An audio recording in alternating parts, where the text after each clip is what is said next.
Kami di sini membagi beberapa bagian dari modul 8. Yang pertama, Aditya Dimas menjelaskan 8.0 tentang Saya Aditya Dimas menjelaskan tentang 8.1 tentang IPv6 Dewa Segment. Saya Faizal Arafi Al-Farisi 8.2 menjelaskan tentang SLAAC atau disebut SLAAC. Saya Muhammad Fikri Ferdinand menjelaskan tentang 8.3 DHCP 3. Saya dengan Putra Jati Arifin, saya menjelaskan dari 8.4 tentang DHCP V6 server. Pendahuluan.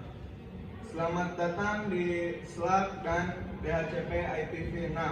SLAAC dan IP DHCP V6 adalah protokol pengalaman dinamis untuk jaringan IPv6. Jadi, sedikit konfigurasi akan membuat hari Anda sebagai administrator jaringan jauh lebih mudah.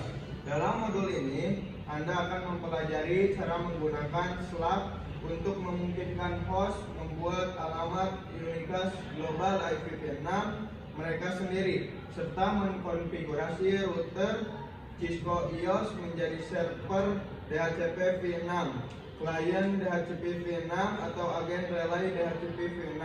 Modul ini mencakup lab tempat Anda mengkonfigurasi DHCP V6 pada peralatan nyata. Halo, saya Aditya Dimas. Dalam video ini, saya akan membahas tentang IPv6. Yang pertama, jenis alamat IPv6.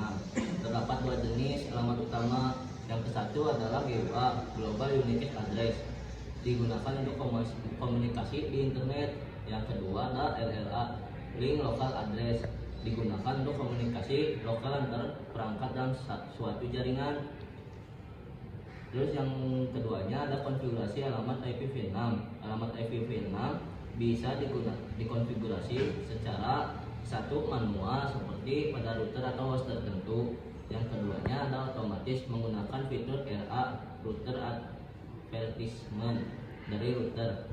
Yang bagian ketiga link local address LAA. Alamat LAA otomatis berbentuk setiap kali interface aktif. Alamat ini biasanya digunakan dengan FE80 dan hanya digunakan untuk komunikasi lokal. Bagian keempat ada GUA otomatis dan RA flags. Untuk mendapatkan alamat GUA secara otomatis, host membaca pesan RA yang berisi 3 flag. Yang ke satu A flag untuk SLAAC, alamat dibuat sendiri. Yang kedua ada O flag untuk info tambahan dari DHCP V6 stateless seperti DNS. Yang ketiga ada M flag untuk DHCP V6 stateful, alamat lengkap dari server DHCP. Bagian kelima ada kombinasi metode. Dengan kombinasi flag A, O, dan M ini host bisa gunakan SLAAC saja. Kombinasikan SLAAC dengan DHCP V6 stateless. Yang ketiga atau sepenuhnya dengan menggunakan DHCP V6 stateful. Dengan memahami konfigurasi ini, kita bisa mengelola jaringan IPv6 dengan lebih efisien dan fleksibel. Sampai jumpa di video berikutnya. Halo teman-teman, kembali lagi bersama saya Faizal Arafi. Di sini saya akan menjelaskan tentang metode SLAAC. Apa itu SLAAC? SLAAC adalah metode yang memungkinkan perangkat membuat alamat IPv6 sendiri tanpa bantuan server DHCP. Ini disebut serverless karena tidak ada server yang menyimpan data alamat IP yang digunakan. Bagaimana cara kerja SLAAC? Dengan router IPv6 mengirim pesan RA setiap 200 detik, tapi host juga bisa meminta RA lebih cepat dengan mengirim pesan RA. RA ini berisi informasi yang seperti prefix jaringan, panjang prefix, default gateway, dan lainnya. Bagaimana konfigurasi SLAAC? Konfigurasi SLAAC hanya dengan konfigurasi default. Router akan mengirimkan RA dengan flag A aktif dan flag O serta M tidak aktif. Artinya, host akan membuat alamat sendiri berdasarkan informasi di RA. Default gateway juga didapatkan langsung dari RA. Bagaimana cara pembuatan interface ID? Setelah host menerima prefix dari router, dia harus membuat sisa alamatnya sendiri. Ini bisa menggunakan metode acak seperti di Windows 10 atau metode GUI 64 yang memakai MAC address.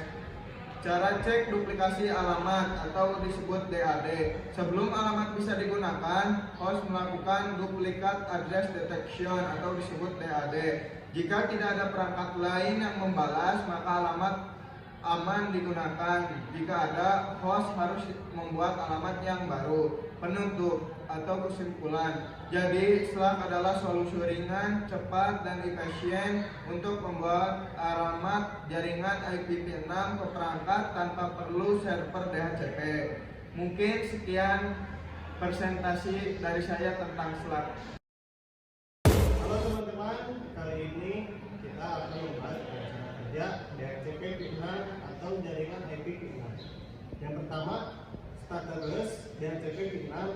Stateless DHCP V6 digunakan saat host membuat alamatnya sendiri menggunakan SLAAC, tapi tetap membutuhkan informasi tambahan seperti DNS.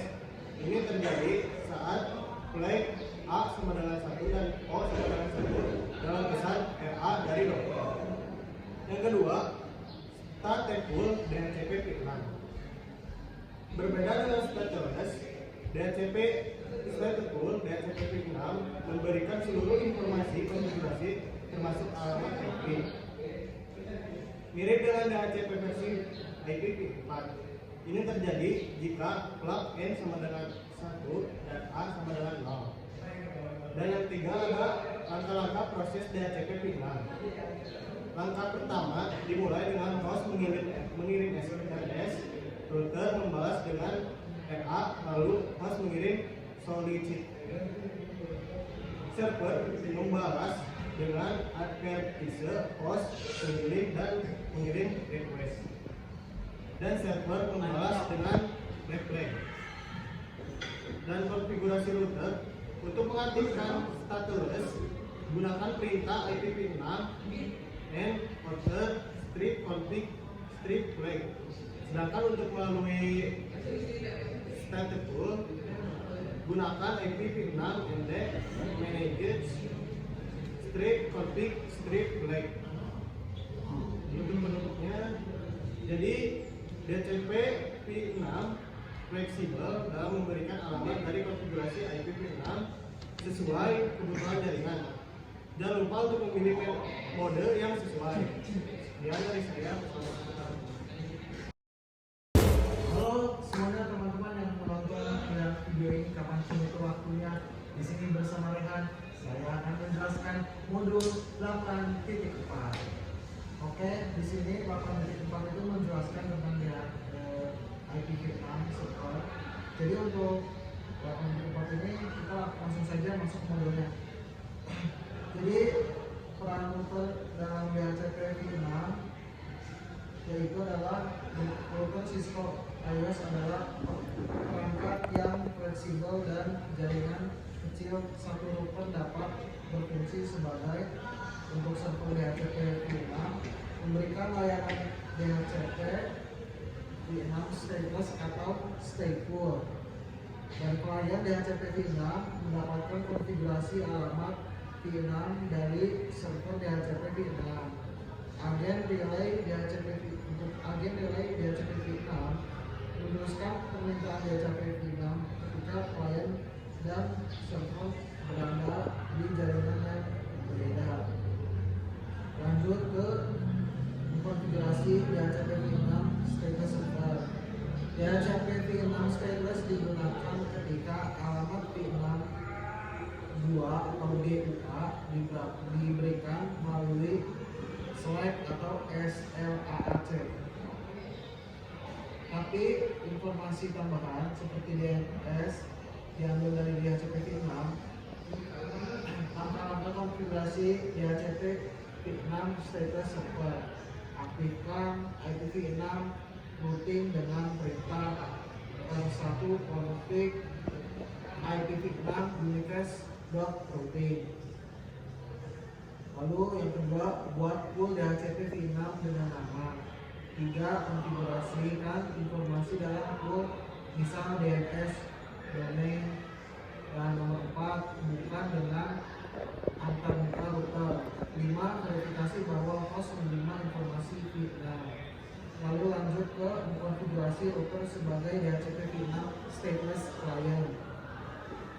Router juga bisa dikonfigurasi sebagai klien DHCP V6 untuk menerima konfigurasi stateless dari server. Langkah konfigurasinya: 1. Aktifkan IPv6 routing. 2. Konfigurasikan link local address LLA. 3. Konfigurasi agar router menggunakan SLAAC. 4. Verifikasi GUI yang diterima. 5. Pastikan router menerima informasi tambahan seperti DNS dari DHCP V6. Lalu konfigurasi DHCP V6 stateful server. Dalam DHCP V6, stateful router menginstruksikan host untuk mendapatkan semua informasi konfigurasi dari server DHCP V6, termasuk DLA. Langkah konfigurasi mirip dengan stateless, tapi DHCP V6 alamat V6 juga diberikan secara lengkap ke klien seperti pada DHCP V4. Lalu konfigurasi DHCP V6 stateful client. Langkah-langkahnya yaitu sebagai berikut. Router juga dapat bertindak sebagai klien DHCP V6 stateful. Langkah-langkah konfigurasinya yaitu: pertama, aktifkan IPv6 routing. Kedua, membuat LLA interface. 3. Konfigurasikan agar router menggunakan DHCP V6 stateful. 4. Verifikasi alamat GUI. 5. Verifikasi informasi konfigurasi tambah dari server. Lalu lanjut perintah verifikasi DHCP V6 server. Gunakan perintah berikut untuk memverifikasi tadi. 1. Show IPv6 DHCP full. Ini gunanya untuk melihat detail full termasuk jumlah klien yang aktif. Dan yang kedua, show IPv6 DHCP binding. Ini menampilkan database alamat IPv6 yang telah diberikan kepada klien. Contohnya R1, show IPv6 DHCP full IPv6 stateful, dan 2 klien aktif DNS sampai sebagainya. Dan lanjut lagi konfigurasi IP DHCP V6 relay agent. Jika server DHCP V6 berada di jaringan berbeda, maka dapat dikonfigurasi sebagai relay agent. Relay akan meneruskan permintaan DHCP V6 dari klien ke server. Perintah konfigurasinya yaitu config DHCP relay destination, misal apa destinasinya, dikonfigurasi pada interface yang menghadap klien. Lalu lanjut lagi memverifikasi DHCP V6 relay agent.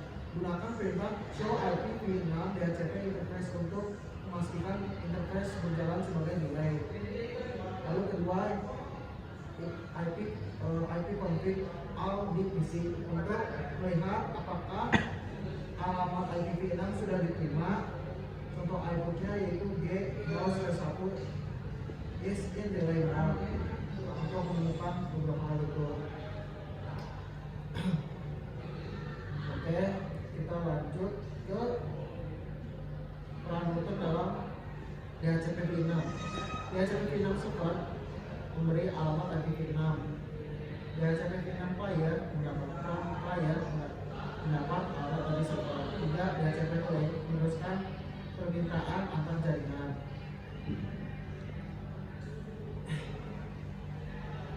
Untuk penutupnya sih, kesimpulannya yaitu dengan fleksibilitas ini router bisa memenuhi semua kebutuhan konfigurasi otomatis IPv6 dalam sebagai standar jaringan. Jika kamu dibuatkan itu ya, menurutnya itu sekian dari saya dan Putra. Maaf jika ada kesalahan, dan sekian. Mungkin sekian dari kami semua anggota kelompok 1 menjelaskan tentang modul 8. Maaf bila kami banyak kekurangan dalam menyampaikan presentasi kami. Sekian, wabillahi taufiq wal hidayah. Wassalamualaikum warahmatullahi wabarakatuh.